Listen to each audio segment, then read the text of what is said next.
In this video, I'm going to share with you a video that I made yesterday on Twitter in response to the senior astronomer for the SETI Institute, Seth Shostak, who's also known as a very prominent UFO skeptic. I'm also going to talk about the controversy that erupted from that video based on the attire that I was wearing. Here's the video. Seth Shostak wrote, "Well, there were actually quite a few comments on that UFO photo, some encouraging, most discouraging, ad hominem arguments lamentably. But hey, I'd be keen to hear if anyone really thinks the new Navy videos are compelling evidence of visitation." They are not compelling evidence of visitation, but there is compelling evidence that data exists that gives greater clarity and context to what was encountered on November 14, 2004 during the USS Nimitz UFO event series. Chad Underwood, the aviator that actually filmed the Tic Tac, has stated that there's a longer video and it showcases the object maneuvering in ways that operate well beyond known technology. The same is said by Gary Voorhees, who saw the video as well, who is a Spy 1 technician. Same was said by Ryan Weigelt, who worked with Air Detachment, who said he also saw a longer video of the object maneuvering in ways unknown to current levels of technology, as well as Jason Turner echoes the same thing. He worked in supplies on the USS Princeton. Moreover, aviation technician Patrick Hughes, who worked on the USS Nimitz on the E-2 Hawkeye, says that the E-2 Hawkeye took data that equates to forensic proof that the Tic Tac was real and it operated in ways well beyond known technology. He also says he knows a witness that was present on the E-2 Hawkeye that actually saw the Tic Tac with the 4 other members on that plane.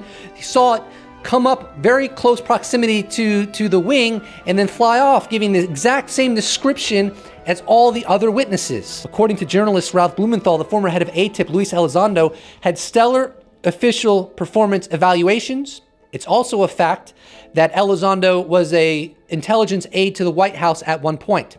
He has stated explicitly that him and his colleagues believe that based on the evidence that has come across their desks, we are not alone in the universe. You can't just hand wave that away. This is a guy who was very high up in the government and competent. When you look at the totality of information regarding the USS Nimitz UFO event series, it's hard for me to believe that you wouldn't calculate that there's at least a 1% chance we're dealing with unknown technology.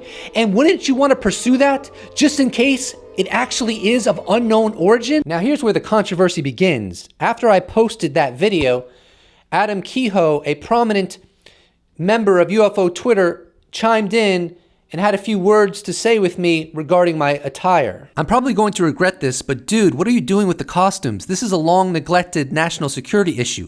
How does this help represent the community in a light that doesn't play into stereotypes of interest in this being wacky or slightly nuts?" Now, Adam Kehoe is a very intelligent person. He has a PhD in information science. He writes really great articles regarding UFOs and how it relates to national security and instituting legislation to get more transparency from the US government. And I take his tweet as constructive criticism, which is fine. He was respectful, and that's fine. But there were many people within the Twitter sphere that didn't see things his way. For example, here's Kikala Diallo's response to Kehoe's tweet. "It's the internet. He knows how the internet works in 2020. Satire, humor, and creativity are accepted in powerful forms of communication. Jon Stewart and all his offspring, Joe Rogan, etc., all use variations on these tactics for huge social impact." Here's Engaging the Phenomenon's response to Kehoe's tweet. "Lou Elizondo has given UFO Jesus several shout-outs. Lou gets it. Not everyone will. Each unique approach is valuable and in my opinion shouldn't be belittled, especially if it's effective and honest. I think the UFO Jesus bit has been a useful tool reaching a broad audience." Now, in fairness to Adam Kehoe, he did mention in another tweet that he was criticizing my execution in that specific video, i.e. wearing that graduation gown and hat, as opposed to criticizing my overall strategy. But there's actually a backstory that goes into my decision-making process of why I determined to wear that ridiculous graduation gown and hat with the response video to Seth Shostak. And when I was on the Mick West show, at the end of the show, once it was over and we were off the air, as it were, he mentioned to me that when he interviewed Seth Shostak, he told Seth Shostak off the air that he was in his next interview, he's going to be interviewing UFO Jesus. And Mick West told me that Seth Shostak got a kick out of that and chuckled over it. So I think that was in the back of my mind, and I'm thinking to myself, okay, Mr. Shostak has a little bit of a sense of humor. So that's kind of what factored into me, I think to some extent, wearing that ridiculous golden graduation gown, because I like the idea of Seth Shostak being forced to absorb a response to his tweet by someone wearing something so ridiculous and knowing that I'm UFO Jesus.